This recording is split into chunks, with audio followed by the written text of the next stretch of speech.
Haji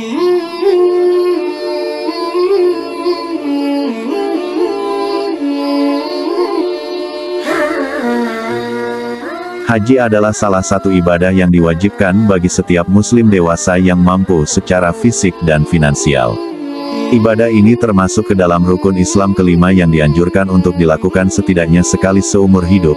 Saat melaksanakan ibadah haji, jemaah dianjurkan selalu memanfaatkan waktu untuk beribadah, termasuk berdoa kepada Allah Subhanahu wa Ta'ala. Doa menjadi lebih mudah dikabulkan jika dipanjatkan di tempat-tempat tertentu. Tempat yang dimaksud adalah tempat yang diberkahi serta diridhoi oleh Allah, salah satunya multazam.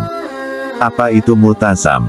Dan bagaimana bacaan doa yang bisa dipanjatkan di multazam? Mengutip dari buku 200 Amal Saleh Berpahala Dahsyat, multazam adalah tempat yang terletak di antara Hajar Aswad dan pintu Ka'bah.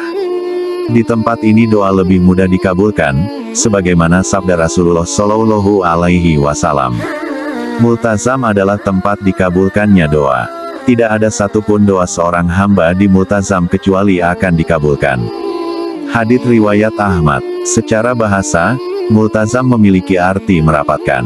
Seorang muslim yang sedang berdoa di multazam disunahkan untuk merapatkan dada, tangan, dan pipinya ke multazam. Sunnah ini didasarkan pada hadis yang diriwayatkan Abu Daud, dari Abdurrahman bin Affan. Ia berkata, saat Rasulullah menaklukkan kota Mekah, aku keluar dan melihat Rasulullah, dan para sahabat keluar dari Ka'bah.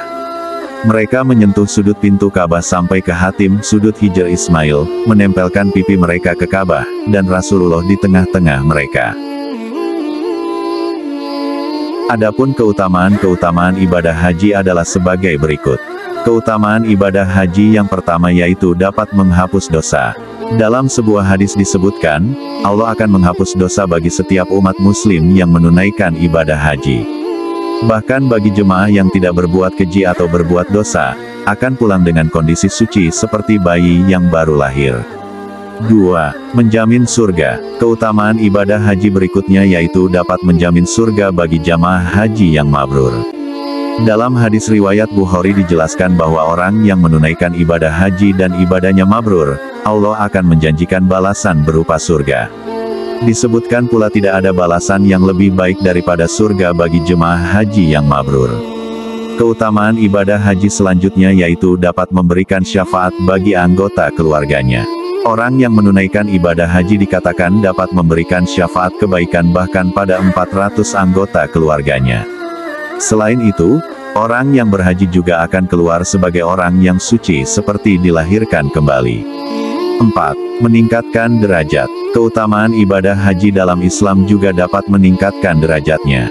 Dikatakan bahwa Allah akan meningkatkan derajat orang yang berhaji pada setiap jejak kendaraan yang ditumpangi. Dalam sebuah riwayat disebutkan bahwa jemaah haji akan ditingkatkan derajat setiap gerakan langkah kaki hewan unta yang dinaiki.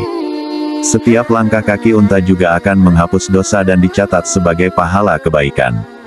5. Doa diijabah. Doanya akan diijabah Allah juga termasuk satu di antara keutamaan ibadah haji dalam Islam. Orang yang datang ke Baitullah adalah tamu Allah. Maka, dikatakan bahwa siapa saja yang memanjatkan doa di rumah Allah, doanya akan dikabulkan. Bahkan Allah menjanjikan akan mengabulkan segala permintaan. 6. Menjamin kesehatan lahir dan batin. Keutamaan ibadah haji berikutnya yaitu dapat menjamin kesehatan lahir dan batin. Dalam hadis riwayat At-Tabrani, Allah berfirman bahwa setiap pengunjung yang mengunjungi Baitullah berhak mendapatkan kesembuhan di dunia dan ampunan dosa dari Allah. Maka, Allah akan menjamin kesehatan lahir dan batin bagi setiap umat muslim yang datang memenuhi panggilannya. 7. Jaminan bebas hisab dan pahala. Keutamaan ibadah haji juga termasuk mendapatkan jaminan bebas dari hisab dan jaminan pahala berlimpah. Dalam hadis riwayat At-Tabarani, disebutkan bahwa orang yang berangkat haji kemudian meninggal, niscaya tidak akan ditampakkan dan tidak dihisab. Allah juga akan memasukkan orang tersebut ke surga, sebagai balasan atas ibadah yang telah ditunaikan. 8. Jaminan dibangkitkan dengan talbiyah. Keutamaan ibadah haji yang terakhir yaitu mendapat jaminan akan dibangkitkan dengan talbiyah. Dalam hadis riwayat Bukhari Muslim, Ibnu Abbas bercerita, ketika sedang wukuf bersama Rasulullah di Arafah, seseorang tiba-tiba terjatuh dari kendaraannya, lalu membuat lehernya patah, kemudian meninggal dunia. Rasulullah mengatakan, mandikanlah ia dengan air dan daun bidara, kafankanlah pada 2 lapis. Jangan berikan obat pengawet dan jangan tutup kepalanya karena Allah akan membangkitkannya pada hari kiamat dalam keadaan bertalbiyah. Wallahu alam bishawab.